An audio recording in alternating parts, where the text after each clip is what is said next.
क्या ध्यान रखती है, यहाँ कोई 3 महीने हो गए डेपुटेशन में स्कूल चल रहा है। कोई भी लेडीज डिलीवरी केस हो तो किल्ठे में ले जाके द्रबिल सड़क में पूछना पड़ता है। 2 साल से टीचर ही नहीं है यहाँ पे। सरकारी स्कूल में बच्चों को 5वीं में पढ़ा रहे, ABCD का पता नहीं। घर से बच्चों को पूछते हैं कि क्या पढ़ा स्कूल, बच्चे आके बोलते हैं हमें तो कुछ देते ही नहीं लिखने के लिए, हमारे तो बस खिलाते हैं, गाने गाते हैं। तो ये और बच्चे इतने ढीठ हो रहे कि बिगड़ रहे बच्चे, कोई किसी का बैग काट रहा है स्कूल में, कोई कुछ कर रहे कोई कुछ कर रहे। कौन हो तो बैशोर में तो आ रही है और कभी 2-2, 3-3 बजे कर देते हैं छोटी नीच, ये दिक्कत है। नमस्कार, हिमाचल दर्पण लाइव टीवी के लिए मैं ददाऊ से हेमंत चौहान। हिमाचल दर्पण लाइव टीवी हमेशा ही ज़मीनी स्तर की आवाज़ को उठाता रहा है और लोगों की समस्याओं से प्रशासन को और सरकार को अवगत करवाता रहा है। दर्शकों, शिक्षा के क्षेत्र में जिस प्रकार हमारा हिमाचल और सिरमौर पिछड़ता जा रहा है, इसमें कोविड के कारण भी जो अनियमितता रही, क्लासेस नहीं हो पाई, तो बच्चों के भविष्य में बहुत असर पड़ा। परंतु कोविड काल निपटने के बाद भी अभी तक शिक्षा क्षेत्र में कोई भी सुधार नहीं हो पाया। जिला सिरमौर के प्रारंभिक क्षेत्र जो कि शिक्षा खंड ददाऊ के अंतर्गत आते हैं, इन स्कूलों में महीनों से अध्यापकों का टोटा चला हुआ, किसी भी विद्यालय में नियमित अध्यापक अभी तक नहीं पहुँचे। आइए आज आपको दिखाते हैं जिला सिरमौर के शिक्षा खंड ददाऊ के अंतर्गत आने वाले कुछ स्कूल, जिसमें सबसे पहले हमारी टीम ने समाज सेवी और अल्ट्रा मैराथन धावक हमारे सुनील शर्मा, उनके साथ इन स्कूल का दौरा किया और वहाँ पर जाके वहाँ की स्थिति देखी। तो सबसे पहले बात करेंगे ग्रामीण क्षेत्र के जो स्कूल हमारे पास आते हैं, जिसमें हम पहुँचे दाना घाटो पंचायत के अंतर्गत आने वाले एक स्कूल केल, जहाँ पर हमने देखा कि वहाँ पर पिछले कई महीनों से परमानेंट अध्यापक नहीं है और डेपुटेशन पे वहाँ पर अध्यापक चल रहे हैं। परंतु जब हमारी टीम पहुँची तो डेपुटेशन में भी वहाँ पर कोई भी अध्यापक नहीं था और एक मिड डे मील वर्कर के भरोसे ही स्कूल चल रहा था। जब ग्रामीणों से हमने बात की तो उन्होंने कहा कि पिछले कई महीनों से यहाँ पर नियमित अध्यापक नहीं है और बच्चों की शिक्षा में बहुत ही व्यवधान उत्पन्न हो रहा है। आइए आपको दिखाते हैं कि वहाँ के प्रबंध समिति और वहाँ के ग्रामीणों ने क्या कहा। पंचायत प्रधान दाना घाटों, सबसे पहले तो मैं मीडिया वाले का बहुत बहुत धन्यवाद करता हूँ, जो इतनी कठिनाइयों से कम 10 किलोमीटर पैदल आए हैं। मैं इनका धन्यवाद और आभार व्यक्त करता हूँ। मैं कहना चाहता हूँ कि सबसे मेन तो शिक्षा और स्वास्थ्य में जो सरकार बोलती है कि हम स्वास्थ्य के ऊपर और शिक्षा के ऊपर बहुत ध्यान रखते, क्या ध्यान रखती है। यहाँ कोई 3 महीने हो गए डेपुटेशन में स्कूल चल रहा है, आज कोई आ रहा, कल कोई नहीं आ रहा है और 26 बच्चे का भविष्य खराब हो रहा है। और रोड की भी हमारी डिमांड है और जो भी हम तो अपने विधायक का धन्यवाद करते हैं, जिन्होंने हमारा रोड को प्राथमिकता में सबसे पहले प्राथमिकता में डालते हैं। अभी 6 किलोमीटर के लिए बजट दिलाया है, उनका भी मैं धन्यवाद करता हूँ। और स्वास्थ्य के लिए ऐसा है कि कोई भी लेडीज डिलीवरी केस हो तो किल्ठे में ले जाके द्रबिल सड़क में पूछना पड़ता है। एक दिन तो हमें इतनी प्रॉब्लम आई कि एक महिला को हमने रोड में पहुंचाया और दूसरी बीमार होगी, उसको छोड़ा और तीसरी बीमार होगी। और यहाँ तो दिन प्रतिदिन बहुत माड़े हाल है और पानी की भी समस्या है। लाइट जे आधा घंटा तूफान आ जाए तो 3-3 हफ्ते लाइट नहीं आती। यदि जेई को फ़ोन करे, SDO को फ़ोन करे, करा रहे जी करा रहे, कब करा रहे। CM हेल्पलाइन पे हमने कॉल कर दी, हर जगह हमने कॉल कर दी, हमारी कोई यहाँ की कोई सुनता ही नहीं है। मेरा नाम केदार सिंह है।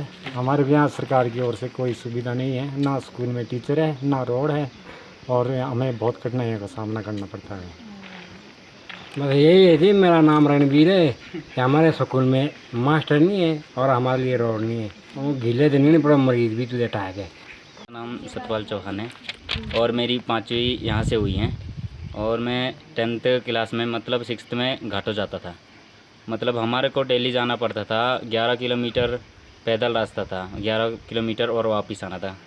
और उसके बाद हमारी +2 बड़क से हुई है, नहीं तो यहाँ पे हमारा स्टाफ है और हमारे बच्चों को आने जाने में बहुत प्रॉब्लम होती है। बर्फ़ सर्दी के समय में जब बर्फ़ गिरती है तो भी बहुत प्रॉब्लम होती है।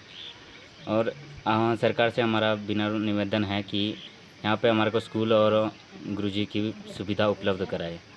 दर्शकों, इस स्कूल के बारे में हम आपको और बताना चाहेंगे कि ये स्कूल एक ऐसे क्षेत्र पर है जहाँ पर अभी तक सड़क सुविधा नहीं पहुँच पाई है और अध्यापक के ना होने का भी एक प्रमुख वजह रहा है।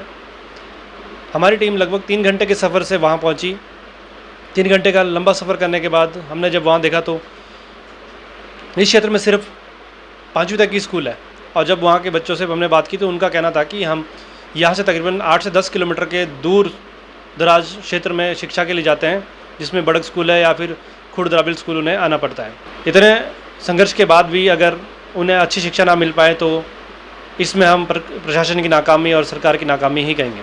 इसके अलावा हमारी टीम पहुंची जो प्रारंभिक शिक्षा स्कूल खैनाकटा जो कि दाऊ से तकरीबन 10 किलोमीटर की दूरी पर है। और मज़े की बात आपको ये बताएंगे कि 1961 में ये स्कूल खोला गया था और 1961 से लेकर आज तक 61 साल बीत जाने के बाद भी यहाँ पर सिर्फ एक अध्यापक के सहारे ये स्कूल चल रहा है और सिर्फ 3 कमरों में चल रहा है। ग्रामीण क्षेत्र में होने के बावजूद यहाँ पर लोगों द्वारा खेतीबाड़ी करके अपने बच्चों को पढ़ाई के लिए स्कूल भेजा जाता है, परंतु यहाँ पर जब उन्होंने ग्रामीणों से बात की तो उनका कहना था कि इतनी मेहनत मजदूरी करने के बाद भी हम अपने बच्चों को स्कूल भेजते हैं, परंतु फिर भी यहाँ पर अध्यापक ना होने के कारण शिक्षा में बहुत ही व्यवधान उत्पन्न हो रहे हैं। हमारे बच्चे जो कोरोना काल में घर में रहे और उसके बाद स्कूल जा रहे हैं, परंतु बहुत से बच्चे ऐसे हैं जिन्हें अभी तक अच्छे से लिखना पढ़ना भी नहीं आ रहा है। मेरे पास जो सूचना उपलब्ध है उसके अनुसार 1961 का ये स्कूल है। 2 जनवरी 1961 का ये स्कूल है। इस स्कूल में आज तक कोई स्थायी बिल्डिंग नहीं थी। छोटे मोटे कमरों के अंदर ये स्कूल लग रहा था, लेकिन आज ये स्कूल के लिए जब से हमने प्रयत्न किए इस स्कूल भवन का निर्माण कार्य आरंभ हुआ और अब हमारे पास 2 स्कूल के अच्छे बढ़िया कमरे बनने के लिए तैयार हैं और एक कमरा ग्राम पंचायत द्वारा हमारे को तत्काल दिया गया है, जिसका कार्य कंप्लीट हो चुका है और वो हमने हैंड ओवर ले लिया। लेकिन इस स्कूल की जो आसपास की आबादी है, लगभग सभी गाँव के बच्चे इस गांव से पनार, गदाहू, गावड़ा आदि स्कूलों में हायर एजुकेशन के लिए जा रहे हैं। हमने ग्राम पंचायत से लगभग 1 साल 1.5 साल पहले एक प्रस्ताव पास करवाया था। वो इसलिए पास करवाया था ताकि इस स्कूल के आसपास की जो आबादी है या बच्चे पढ़ने के लिए हायर एजुकेशन के लिए जा रहे हैं वो गांव में ही रुकें और 8वीं तक ये स्कूल अपग्रेड कर दिया। लेकिन आज तक उस पर कोई कार्रवाई नहीं की गई। हम लोग बार बार प्रयत्न कर रहे हैं। हमारे एसएमसी अध्यक्ष ने भी काफ़ी भागदौड़ की, लेकिन कुछ दिन से समस्या ये आई है कि यहाँ पर जो हमारे अध्यापक थे उनका स्थानांतरण हो गया है। मात्र मैं एक अकेला यहाँ पर भवन निर्माण के कार्य में भी, स्कूल के प्रशासन के कार्य में भी और स्कूल को कैसे मेंटेन रखा जाए, कैसे स्कूल को अच्छी व्यवस्था दी जाए, उसके लिए लगातार प्रयत्न कर रहा हूँ। लेकिन लगभग 7 महीने 8 महीने बार बार प्रयत्न करने के बाद शिक्षा विभाग को एसएमसी द्वारा प्रस्ताव पास करके देने के बाद आज तक कोई कार्रवाई नहीं। मैं यहाँ की स्थानीय वार्ड सदस्य पुष्पा देवी और एसएमसी सदस्य भी हूँ। यहाँ के जो खैनाकटा स्कूल में अध्यापक की कमी के कारण जो बच्चों को परेशानी हुई है उसके बारे में हम यही उम्मीद करते हैं कि सरकार या कोई हमारे बड़े अफसर हैं वो यहाँ पर स्कूल में टीचर का प्रबंध करें, क्योंकि जो यहाँ के बच्चे हैं कोरोना काल में पहले ही 1 से 3री में चले गए और उन्हें गिनती भी नहीं आती। पीएन की कमी यहाँ पर है, टीचर की कमी यहाँ पर है। तो एक जो अध्यापक है वो यहाँ डाक का काम करेगा या बच्चों को पढ़ाएंगे या यहाँ मिड डे मील का वो देखेंगे। इसीलिए हम उम्मीद करते हैं कि बच्चों के भविष्य के लिए यहाँ जल्द से जल्द अध्यापक का प्रबंध किया जाए। अध्यक्ष राजन भारद्वाज जी, हमारे स्कूल में 7 महीने से एक ही टीचर है, जिसके कारण हमारे बच्चे का भविष्य खत्म हो रहा है और अध्यापक को बहुत कठिनाई आ रही है। इसलिए जल्दी से जल्दी हमारे को अध्यापक दिया जाए। हमने बात की यहाँ पे, तो उनका कहना था कि हमारे इस क्षेत्र से तकरीबन 30 से 40 बच्चे जो नज़दीकी high school Panar, high school Dadahu के लिए चले जाते हैं और इन्हें भी तकरीबन 2 से 3 घंटे का सफ़र तय करना पड़ता है हर रोज़। 500 से अधिक जनसंख्या इस पंचायत की है और अगर यहाँ पर 8वीं तक भी स्कूल खोला जाता तो भी हमें यहाँ पर कुछ सुविधा उत्पन्न हो सकती। इसके अलावा हमारी टीम पहुँची कांडवरिया स्कूल, जहाँ पर पिछले 14 महीने से एक भी अध्यापक नियमित रूप से नहीं है और 14 महीने से ये स्कूल डेपुटेशन पे चल रहा था। प्रबंधन कमेटी के जो सदस्य थे, जब हम उनसे बात की तो उनका कहना है कि हमने प्रशासन को तकरीबन 14 महीने से हम अवगत करवा रहे हैं, बहुत से शिकायत पत्र भी भेजे हैं, मुख्यमंत्री हेल्पलाइन पे भी वहाँ पर बात की, परंतु अभी तक वहाँ से सिर्फ दिलासा ही मिला है और ज़मीनी स्तर पे कोई भी कार्य नहीं हो पाया। आएगा स्कूल में ढंग से एक तरह से पढ़ाने वाला होगा, अब कभी कोई आएगा कभी कोई आएगा, ऐसे बच्चे की लाइफ थोड़ी ना बढ़ेगी। प्राइवेट स्कूल में बच्चे कितने भेज रहे हैं, तभी भेज रहे हैं ताकि बच्चे कुछ करे, कुछ आगे करे। सरकारी स्कूल में बच्चों को 5वीं में पढ़ा रहे, ABCD का पता नहीं है उसको। 2 साल से टीचर ही नहीं है यहाँ पे। घर से बच्चों को पूछते हैं कि क्या पढ़ा स्कूल, बच्चे आके बोलते हैं हमें तो कुछ देते ही नहीं लिखने के लिए, हमारे तो बस खिलाते हैं, गाने गाते हैं, तो ये बच्चे पढ़ेंगे क्या फिर।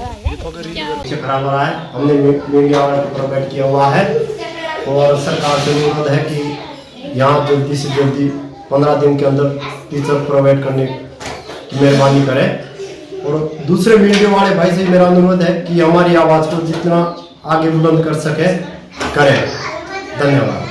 बंद कौन हो तो बेशोर में तुम्हारे कांग्रेसों के, बीजेपी वाले के, और जब तुम्हारे मास्टर भेजना तो सर तो बोलो ना हमारे बेटी थी पूरे बहुत सारे इन कहते हो ग्रामीण और आए देखे लिए वो पोस्टर तो थोड़े ही ना है। अपने बच्चे को आज किसी और स्कूल में डालने की कोशिश भेज रहा हूँ। मैं प्रमाण पत्र लेने आया था, इन्होंने भाई साहब ने बोला कि रहने दो आज और देखते टीचर आ जाएगा और हम कोशिश करेंगे। 14 महीने से यहाँ टीचर नहीं है सर, क्या करना फिर ऐसे बच्चे के बुरे हाल। कौन सी क्लास में पढ़ते हैं आपके? मेरा एक पहली में एक तीसरी में जी, बहुत ज़्यादा दिक्कत है जी। और मेरे नीचे से आना पड़ता है, कम से कम 2 किलोमीटर बहुत दूर से आते हैं से यहाँ आता हूँ बच्चे छोड़ने को सुबह शाम।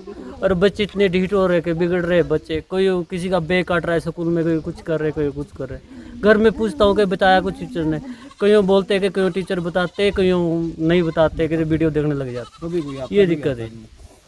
और कभी 2-2, 3-3 बजे कर देते हैं छोटी नीच, ये दिक्कत है। अब वहाँ के स्कूल के प्रबंधन समिति ने यह निर्णय लिया कि अगर 15 तारीख तक यहाँ पर किसी अध्यापक की नियुक्ति नहीं की जाती है तो हम इस स्कूल को ताला लगा देंगे और अपने बच्चों का यहाँ से त्यागपत्र लेकर कहीं दूर दराज के स्कूलों में दाखिला करवा देंगे। दर्शकों, हिमाचल दर्पण लाइव टीवी हमेशा ही लोगों की आवाज़ बन के उठा है और लोगों की समस्याओं को प्रशासन से अवगत करवाता रहा है, क्योंकि हमारा मेन मकसद खबरें दिखाना ही नहीं, सिर्फ जागरूकता लानी है।